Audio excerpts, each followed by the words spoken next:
administratif et puis toog di ko déglu mais en attendant la situation des entreprises de presse dafa nekk di détériorer wu de jour en jour dafa am lu ñu njëkk a faagaagal mu nekkoon la pandémie de la Covid-19 ba ñu jógee ci pandémie Covid-19 entreprise yu bari dañu koo yëg ñi nga xam ne dañ daan ñëw di indi publicité ci ñun sax ñoom tamit dañu koo yëg ba dañoo wàññi li nga xam ne moom mooy seen assiette publicitaire ñuy jéem a jóg ak daanu ñu ngi duggaat ci crise politique 2024 une alternance démocratique une troisième alternance démocratique mais on s'attendait quand même comme ni mu tàmm di amee que Sénégal bu changement amee même quand c'est dans le cadre d'un régime dans la continuité daanaka di nga toog 3-6 mois affaire yi dina tagga témbee yu bari day taxaw en attendant ñu former waat gouvernement changement yi ñu def ko donc bi ñu ñëwee 2024 affaire yi demee noonu on s'est dit que c'est une situation passagère dina jàll mais aujourd'hui situation boobu dafa nekk di persister li nga xam ne moom moo am ba am mooy tey entreprise de presse yu yëpp presque au Sénégal en tout cas bu fekkee ne am na ñoo xam ne ñu ngi ciy génn xam naa ne motuñu ñaar mbaa ñett entreprise de presse yu bari au Sénégal dañoo am ay jafe-jafe yooyu bokk na li ko indi et je vais pas trop m'épancher là-dessus parce que on va se répéter bokk na ci li ko indi ni ñu dagg contrat yi li ñu gelé paiement yi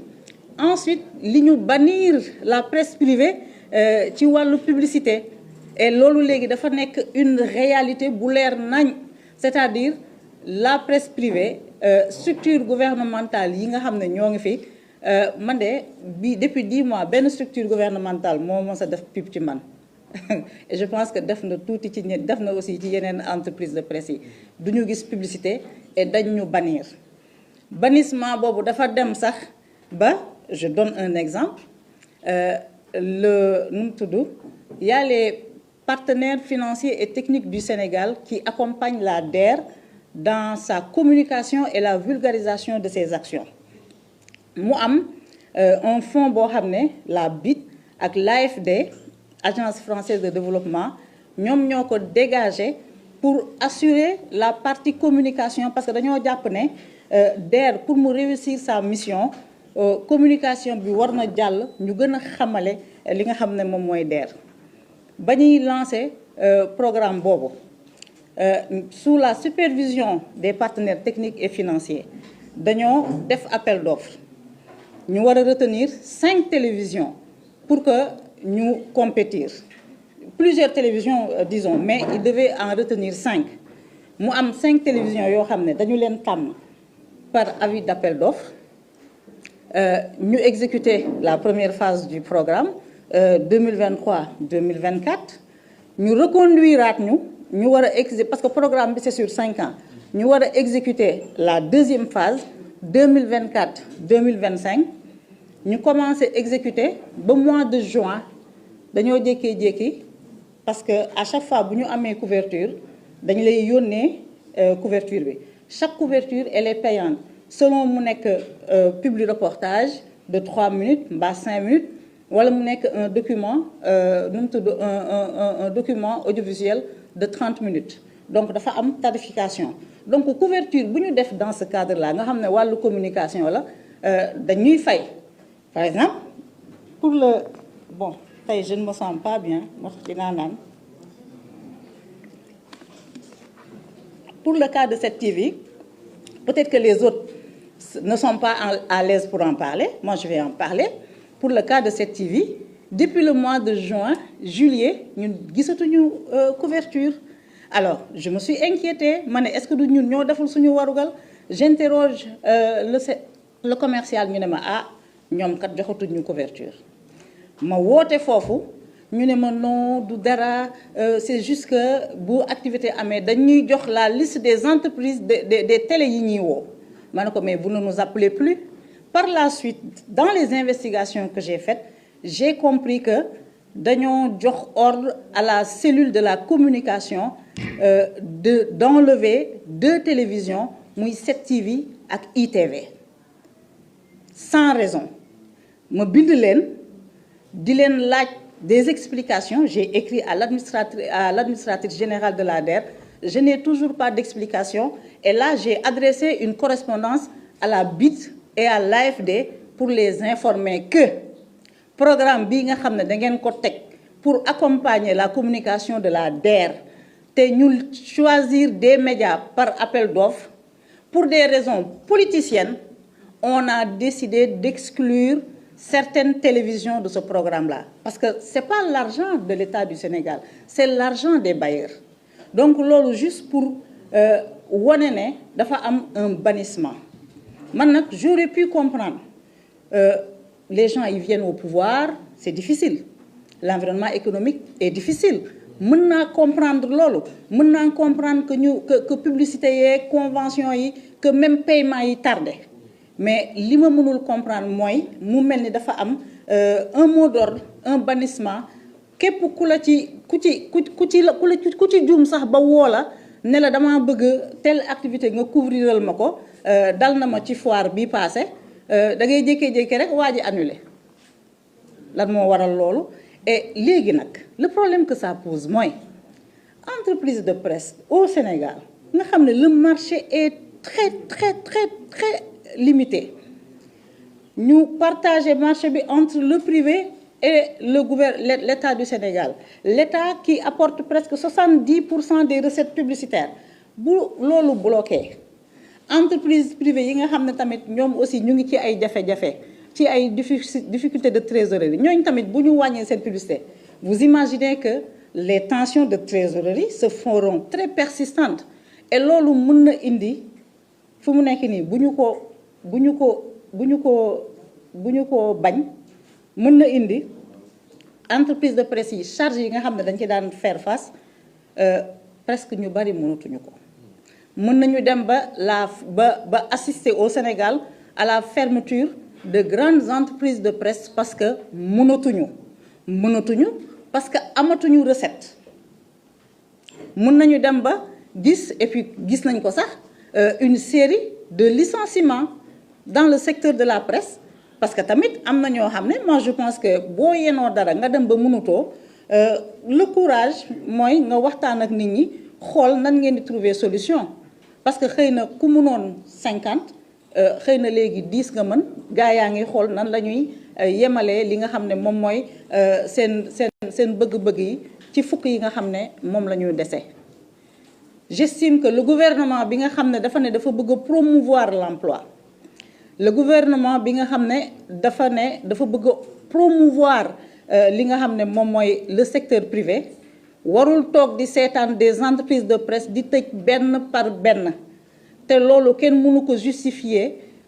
comme seen justification politicienne yooyu ñuy joxe dañoo entreprise de presse yi dañoo am problème parce que recettes ya ñu daan am dañoo bloqué lépp fayuñu la dagg nañu contrat bi amatuloo publicité donc li nga xam ne da nga ko engagé comme dépense ci 2024 mënatuloo ko honorer ñenn ñi banque yaa ngi ci seen ginnaaw créancier yaa ngi ci seen ginnaaw loolu mooy dëgg bi donc man dama jàpp ne le président de la République c'est un homme de très bonne foi en tout cas loolu laa ko xamee woon moom mënul toog di cautionner ñuy tëj ay entreprise de presse di tëj ndax une situation économique précaire loolu moo tax ñu décider encore une fois wax ngir moom mu dégguñu ndaxte moom mooy kilifa ñëpp mooy kilifa ministère de la communication moom mooy suñu kilifa donc moom la ñuy waxal la situation est difficile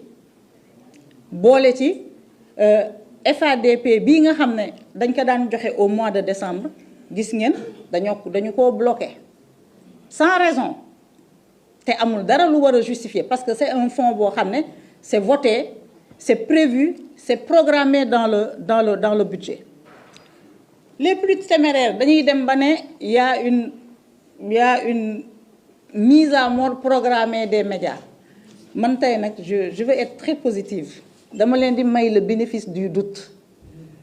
duma leen accuser de vouloir lancer un programme de mise à mort des médias dama naan rek dafa metti ci ñoom ñun tamit il faut ñu yëg safaay bi mais nañu xoolaat mbir yi fañ daan jëlee recette amatuñu ko ci kanam ñu bari ce sont beaucoup d'emplois le secteur de la presse c'est minimum 15 000 emplois ce sont 15 000 emplois directs bokkul ak emplois indirects yi ce sont des milliers d'emplois qui vont être perdus donc ça interpelle tout le monde xamu nu ma koy waxee ci wolof voilà ñëpp la war a soxal yéen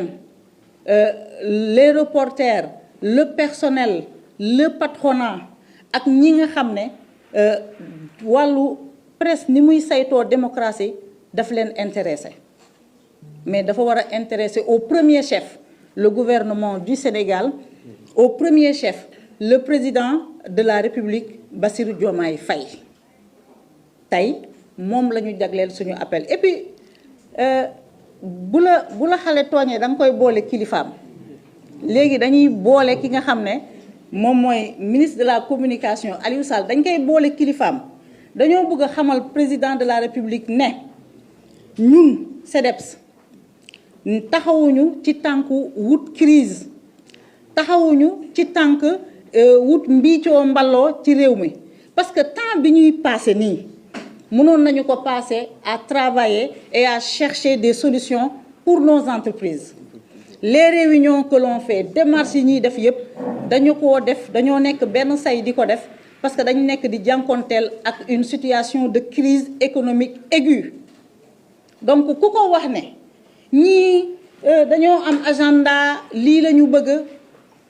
loolu amul damay yëkkati suñu baat et je peux le dire au nom de tous les membres du CDEPS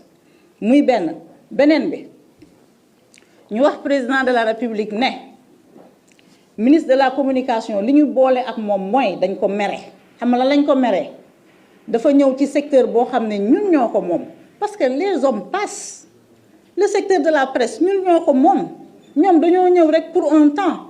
peut-être que lui et son équipe sont là pour 1 an pour 6 mois pour 2 ans en tout cas bu naree continuer nii moom nañu yàlla jàppale rek ñu changer ñu Aliou Sall bu naree continuer nii mais on ne perd pas espoir ñu ne ko moom dafa ñëw di teg des actes depuis le départ ñu ngi koy ñaan ne ko li ngay def naam mën nañu cee ànd parce que boo ñëwee nga fekk une profession nga ne que da nga koy assainir kan moo ñeme nekk un professionnel nga bañ assainissement surtout que notre profession est la profession la plus la plus attaquée c'est-à-dire ku xamul looy def nga xëy créer micro ñëw ne journaliste nga parfois damay gis ñu naan benn nit def dara ñu naan journaliste bi kooku jàngul jongul xamul xaala wala kasiran donc ku taxaw nañu dama leen bëgg a assainiral seen secteur mais dañu ciy ànd on va applaudir mais dañ la ne ba ngay tàmbali assainissement ba dañ la ne nga waxtaan ci ak ñun waxtaan boobu amul ba ñu defee arrêté ba di waxu enregistrement des médias on a demandé à être associé, n'est-ce pas? On m'aurait dit que le CDEPS avait même désigné 2 membres pour ñu bokk ci commission bi pourquoi bokkuñu ci je ne sais pas. Ah ouais, non, ils n'ont pas donné suite. Ils n'ont pas donné suite. Voilà, on m'aurait dit que CDEPS choisiroon na Issa Sall ak ki nga xam ne moom mooy Mamadou Wane pour ñu dem représenter ñu mais il y a pas eu de suite. Donc ñoom ñu def seen commission teg seeni règles waaye li ci gën a garaaw mooy ba ñu defee arrêté ba di informer CNRA dans une correspondance parce que ce qui se passe mooy aujourd'hui le ministre de la communication nu muy doxalee dafa heurter ñu bari fonctionnaires yu bari au ministère nga xam ne ñoom dañoo fekkee tout le débat toutes les procédures de l'adoption du code de la presse ñoom ñu xam texte yi xam li nga xam ne moom mooy l'actif et le passif donc bu ñu ñëwee gis koo xam ne dafay ci doxalinam parfois dafay salfaañe les dispositions du code de la presse dañuy am lu leen metti te dañu koy dénoncer dañ koo mënul a wax ce sont des fonctionnaires soumis au droit de réserve au devoir de réserve ba mu bindee CNRA di ko yëgal CNRA daf ko ne sa arrêté bi ni nga ko defee jaarul ci yoon dama lay proposer nga tegaat lépp ci suuf ñu waxtaanee ko et je peux même citer nommément li nga xam ne loolu la CNRA tontu.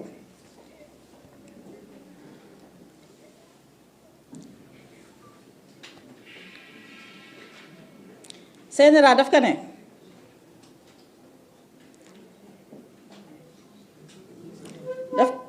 CNRA ba ko ministre ba interpellé ci arrêté ba daf ko ne le CNRA signale que le courrier cité en référence n'est accompagné d'aucun document et ne contient aucune information. Non, lii c'est sur les redevances du bi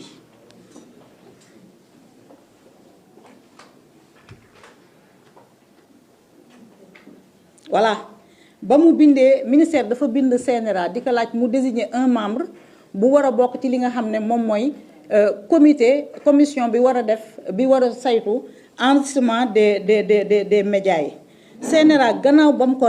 rappeler les dispositions du code de la presse ci ki nga xam ne moom moo am droit moom moo war a nekk le gendarme de l'audiovisuel bu nekkee circulation moom moo war a réguler circulation bi le CNRA lan la ko wax daf ko ne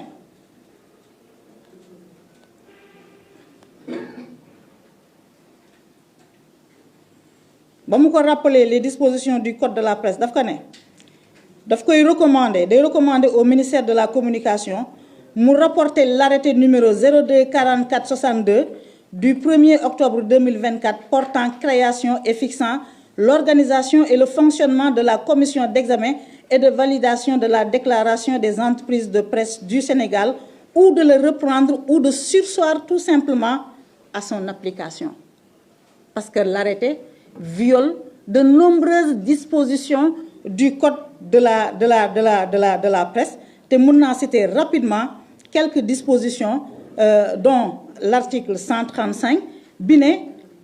aucun requérant ne peut émettre avant la notification de la décision d'adjudication de la licence et la signature de la convention avec l'organe de régulation. Maanaam amul benn télévision bu mën a émettre te CNRA joxu la quitus pour nga émettre loolu mooy article 135 mu rappelé waat ko article 134 mu ne ko l'attribution de licence d'exploitation des services de communication audiovisuelle est faite en fonction de la disponibilité des canaux. Les demandes sont adressées au ministre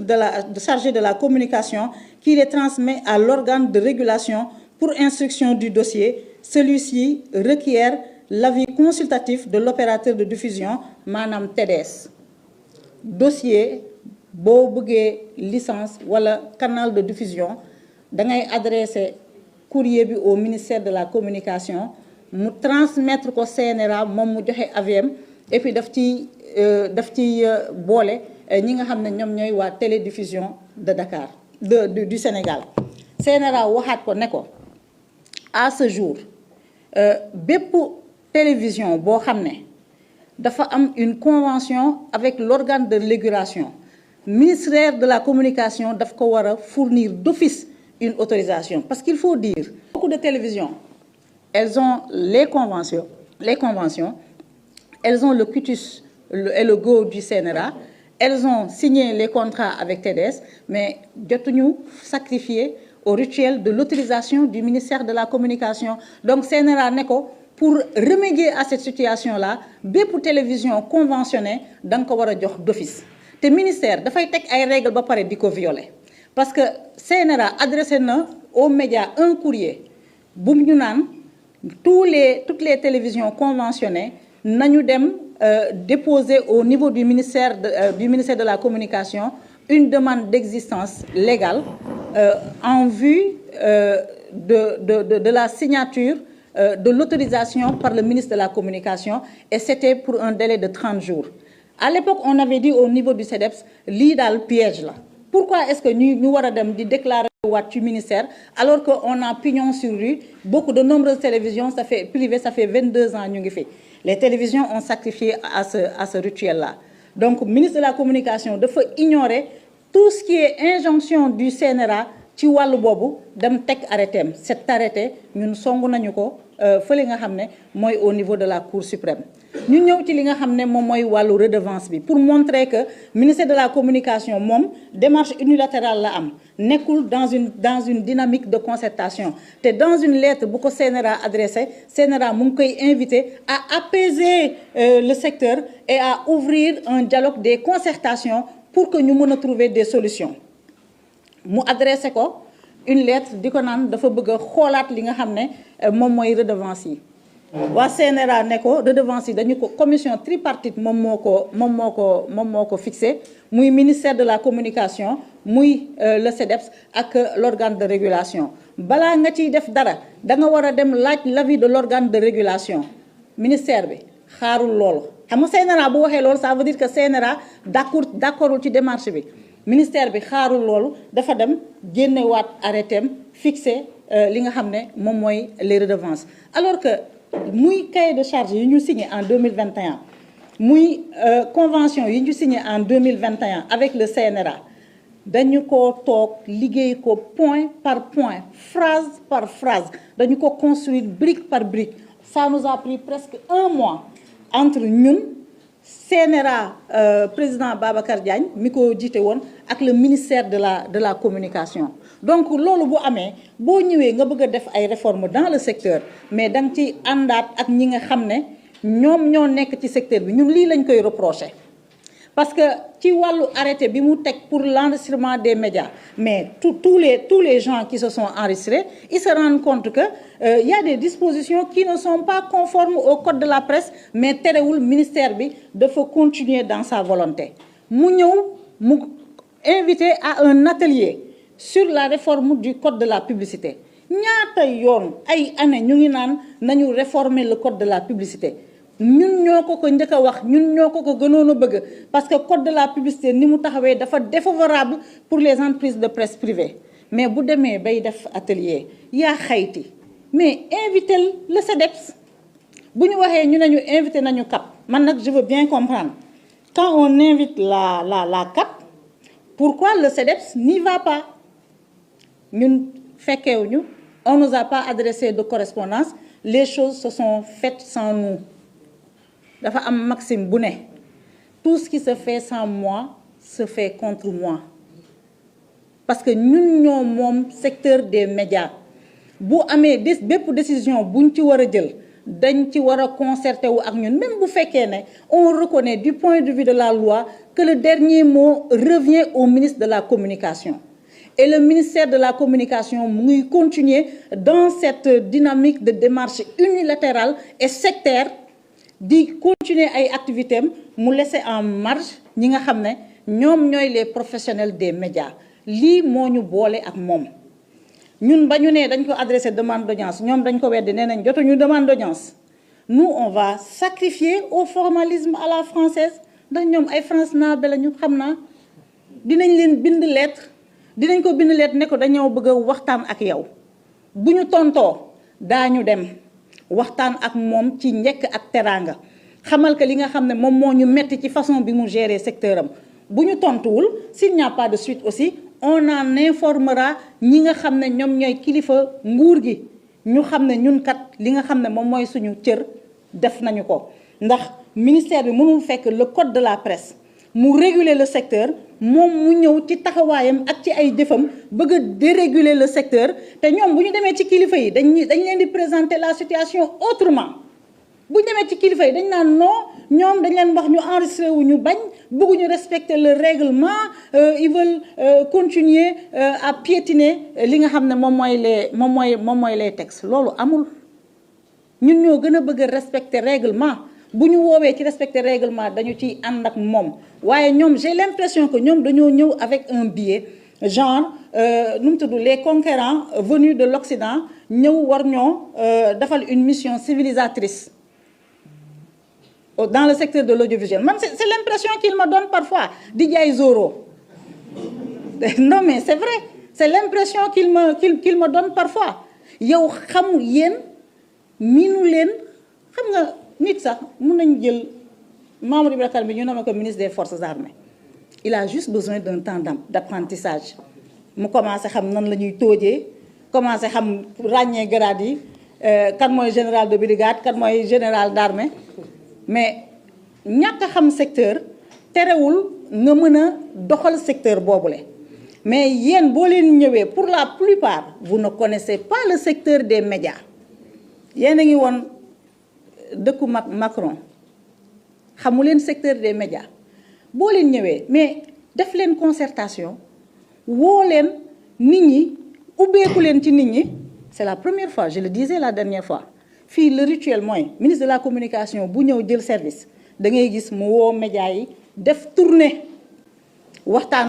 ak ñoom wala mu def déjeuner de presse invité ñi nga xam ne ñoom ñooy les acteurs de la presse tous les démembrements nag ñu toog sekk waxtaan saafonte fii boo soxlawaan ministre de la communication sax c'est un simple coup de fil à son secrétariat ou à son DC ou bien bu nekkee guerrier la mu nekk mu issu de l'école anglo-saxonne da nga koy Mamadou da koy bind ne ko ñun kat dañ laa bëgg a gis mënuñu ñëw leen tel jour mais ministère bi dafa ñëw teg ay barrières du ñun ñoo bañ a nekk ci règle et d'ailleurs kenn fii personne n'est dans l'illégalité nit mënul taxawal entreprise mu am des centaines de travailleurs nit ki di liggéey amuloo dara roo ko reproché nga ñëw nga ne ko nekkuloo ci yoon léegi bu amee ay conformité yoo xam ne dañu koy laajte mais woowal nit ñi ku ci nekk nga adressé ko courrier comme ni ko Babacar Diagne daan defee yéen kat manqué la ngeen lii ak lii ak lii ñun ba ñu bañee signé convention yi Babacar Diagne daf ñu def lettre de rappel ñuy dëgër bopp parce que on n'était pas d'accord sur certaines dispositions mu def ñu lettre de mise en demeure ils ont appelé personnellement insisté pour que ñu signé convention yi et Dieu sait que heureusement qu'on a signé les conventions parce que à l'époque quand Babacar Diagne agissait il y avait quelque part de l'incompréhension parce que façon bi ñu doon bindee cahier de charge yi ak convention yi dañoo amoon l'impression à l'époque que le gouvernement de l'époque dañoo bëggoon jaar ci certaines dispositions pour s'en prendre à certains médias par exemple amoon na disposition boo xam ne dañu doon wax ne nu mu tudd la diffusion du discours à la nation du président de la République elle est obligatoire ñu ne ko non elle n'est pas obligatoire c'est un rituel républicain le 31 décembre chaque télévision dafay diffuser le discours mais il ne faut pas la rendre obligatoire te mënuñu ci au nom de la liberté de la presse sanctionner une télévision donc on a eu ces débats là et puis on a coordonné on a harmonisé et on s'est entendu wàññiwul dara ci kilifteefu Babacar Diagne wàññiwul dara ci kilifteefu Ablaye Diop ak Moussa Bokar Thiam bi nga xam ne ñoom ñoo nekkoon en poste à l'époque mais ici dafa mel ni ministre bi dafa ñëw bëgg ñu ragal ko mais mënuñu ko ragal déjà journaliste mënul ragal kenn mënuñu ko ragal te mënuñu tiit léegi nga yor sa décret sa puissance publique di signer bëgg a décider de nos vies il y a que le CNRA qui peut bannir un média CNRA rek moo am doole boobu te CNRA bu koy def dafay jaar ci ay textes dafay jaar ci li nga xam ne moom mooy ay chartes mais ministère bi mënul ñëw parce que Maïmouna Ndour Faye neexu ko ou bien Maïmouna Ndour Faye ni muy doxalee neexu ko ou bien Samba Diop ni mu mel neexu ko mu bëgg a bannir nit ñi te CNRA wax na ko beneen affaire bi man li ma gën a metti ñun journaliste bu ñu demee bay porter la cause du CNRA ñoom dañ ci war a sant ndax les relations avec le CNRA sont parfois très difficiles mais man dama am mettit actuellement ni ma gis ministère bi di doxalee vis-à-vis du régulateur qu'est le CNRA bind na ñetti yoon CNRA di ko invité ci ay affaire CNRA di ko rappeler li nga xam ne moom la code de la presse wax moom il fait fi de ça dernière en date moom mooy la nomination des membres du CNRA on ne conteste pas la prérogative présidentielle il nomme aux fonctions civiles et militaires mais ministère communication war nañu entouré wu de matière grise de bonnes ressources humaines ba nga xam ne dinañ leen mën a wax ñuy déglu ñi nga xam ne ñoom ñoo xam fonctionnaire ya fa nekk fekkee ba ñuy teg le code de la presse dañ leen war di déglu di jël seen avis en compte xam ne le ministre de la communication ne peut pas proposer les membres du CNRA parce que CNRA amul benn tutelle technique ou administrative avec le ministère bañ na ko ba boo demee nga jeex li nga xam ne moom mooy budget ministère de la communication doo fa fekk budget CNRA dafa am autonomie de gestion loi bi moo ko tëggee noonu protéger le président protéger les membres ba nga xam ne dina mën a agir en toute liberté et en toute indépendance yow nga ñëw nga nekk ministère interagiroo ak le nouveau président du CNRA yaa ngi koy bind di ko invité ci ay affaire mu lay rappeler les dispositions du code de la presse yow nga gëmm si man nag damay wax suñu mag Mamadou Omar Ndiaye na jël ay responsabilités saa yi bu ñu tollaan ci situation yi muy feu Babacar Touré mi jiite woon CNRA man de moom laa fekkee te mën naa ci wax fekke naa tuuti ci magistère am da daan jël ay responsabilités am imposer li nga xam ne moom mooy les dispositions du code de la presse dina ko imposer à l'autorité politique mais daka daan imposer ñi nga xam ne ñoom ñooy les journalistes Babacar Diagne bi mu ñëwee avec ses talents de diplomate bon an mal an y a eu des crises y a eu des moments difficiles mais def na kéemtalaay kàttanam ñuy ñaanal Mamadou Omar Ndiaye suñu borom samp ci moom la même religion concernant les dispositions du code de la presse la même détermination à faire triompher nu mu tudd à faire triompher li nga xam ne moom mooy les dispositions du code de la presse mënuñu continuer di bàyyi ministère wala boog mu génn def sortie rappeler publiquement le ministère à l'ordre mënuñu continuer di bàyyi le ministère de la communication muy violer les dispositions du code de la presse et puis ñu rappeler leen boo ñëwee sax ci secteur nga ñëw fekk secteur bi am problème nga ñëw fekk secteur bi bari jafe-jafe boo nekkee un visionnaire non seulement tu vas te battre pour préserver les emplois pour renforcer et requinquer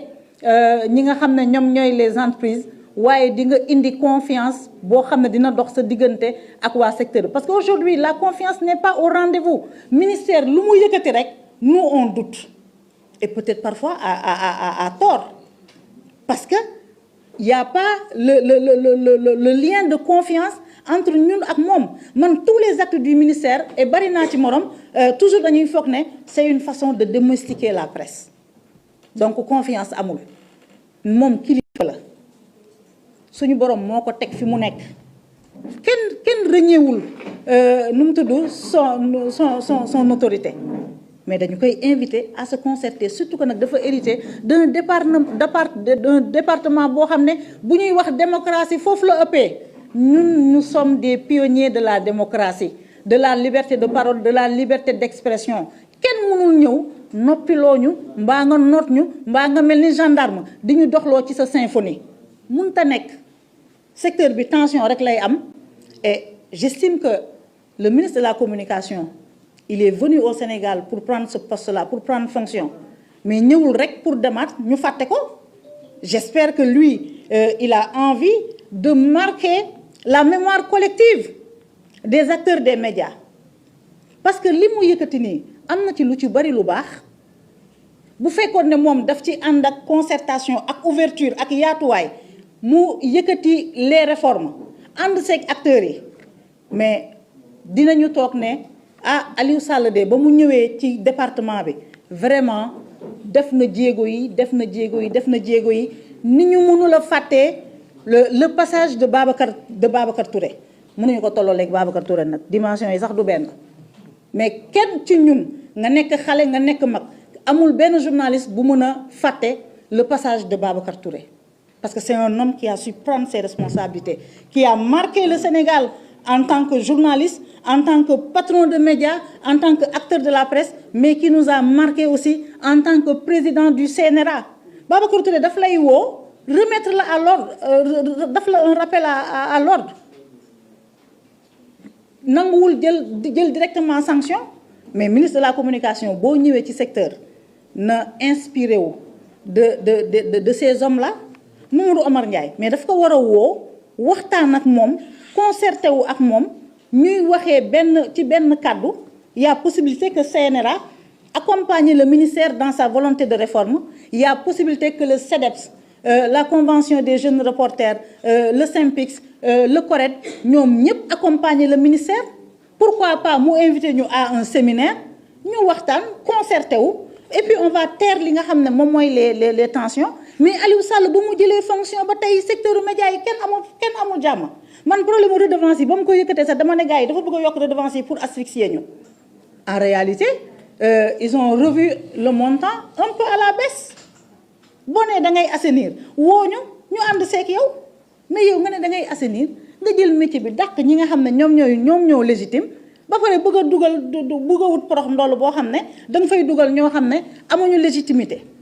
loolu mooy ban xeetu assainissement moo tax nag bu ñu koy wax parfois ñu naan kan il a une commande politique lii moo tax ñu koy soupçonner d'avoir une commande politique parce que day yëkkati dara ba nit ñi ne lii c'est pour l'intérêt du secteur mais na mu koy appliquer wala parfois waa ministère dañuy mer c'est-à-dire tu prends position ils sont fâchés ils s'arrêtent kilifa day fenatal ñun kan moo ñu mën a teree wax suñu doléance kan moo ñu mën a teree wax s'il y a des failles bu naree mer loolu dina mer ba sonn ci gàttal bu ñu fàtte rôle presse apportu presse bu ñu ko fàtte mukk à des moments clés de l'histoire politique du Sénégal de l'indépendance à nos jours génération de journalistes qui se sont succédés ku ci nekk da nga indi sa apport ba ci ñun ñi nga xam ne tey ñun ñoo fekkee ñun ñooy yar ñun ñooy sensibiliser ñun ñooy xamale ñun ñooy gëstu ñun ñooy accompagner est-ce que xam ngeen malgré que gouvernement bi joxuñu dara ci publicité nous on les couvre parce que suñu devoir la de participer à la vulgarisation des politiques publiques pour le bien des populations sénégalaises ñun ñu ngi def suñu devoir malgré que ñoom tëjal nañ ñu buntu yépp ñu ngi def li nga xam ne moom mooy suñu devoir donc ñoom ñi di kilifa ministère de la communication nañu xoolaat seen doxalin ñu jox nit ñi ñu permettre aux gens de discuter et de faire avancer le secteur. Le secteur a besoin de réforme munoo ñëw ci secteur buñ ne nii nga woo Daouda Mine buñ ne nii nga woo Thior ngay wut légitimité à travers ñoom ñaar xanaa xamoo CORED warul sax jegewoo ak ministère CORED dafa war a réclamer son indépendance CORED moom mooy le tribunal des pairs tribunal la amul pour fu ministère wootee mu dem toog ñu escorter ko commission carte nationale de la presse c'est bien ñu leen di boole ka fa nekk c'est un juriste yàlla may na ko ci wàllu boobu man mii sax damay def émission parfois di préparer émission parfois ma woo Daouda Mine mu leeral ma quelques des dispositions et c'est un homme très généreux mais ñoom dama leen di inviter lu leen ministre bi boole bu ñu trahir leur père amuñu droit di associer wu ci yenn démarche irrégulière et illégale yi nga xam ne le ministre de la communication da koy jël ba pare di leen utiliser comme caution ñu leen di inviter RTS di leen waxloo bu ñu trahir leur père man mënuma ba ma déggee ca commission ba Daouda Mine daf ci bokk sama xel dafa daloon mais je me rends compte que Daouda Mine est sorti pour légitimer les décisions du ministre de la communication du cëram ñoom ce ne sont pas les communicants du ministère nañ ci génn te ku nekk na nga dem téye li nga xam ne moom nga yor je n'ai rien contre eux ce sont des confrères que je respecte c'est des grands frères yoo xam ne aw ma dara lu ma leen di wax mais dama leen di rappeler à l'ordre nañu bañ a légitimer les coups fourrés du ministère président de la République nag moom mii kilifaam lii la ñu jotee ak ministre de la communication bu ñu woowee concertation suba ñu dem wuyu ko dans le respect de son rang et des lois et des règlements établis te mu bàyyi di mer bu ma defee sorti mënuloo gaañ nit ñi nga ne nit ñi du ñu yuuxu tu trouves les gens dans leur métier tu les blesses dans leur dignité professionnelle après tu veux que ces gens-là continuent à te sourire c'est pas possible au moins à défaut de pouvoir l'enlever de là où il est mais on va parler ñun wax la ñu am lan lañ mën ci moom wax dénoncer informer ñi ñu war a informer ñu xam ne le ministre de la communication yoon bu mu jël baaxul te Aliou Sall nag wallaay bu subaa lay comprendre on lui a fait faire beaucoup d'erreurs je le lui dis on lui a fait faire beaucoup d'erreurs xamul le secteur des médias mu ñëw ñu encadrer ko def dugal ko ci ay guute yu baree bari te bu subaa lay comprendre moi personnellement je n'ai rien contre lui tout le monde me dit que c'est un homme bien li ñëpp wax mooy dëgg donc bonte boobu ñooñu gis ci moom ñun nañu ko wan nañu wan ne c'est un homme bien moi je veux bien croire les gens qui disent que c'est un homme bien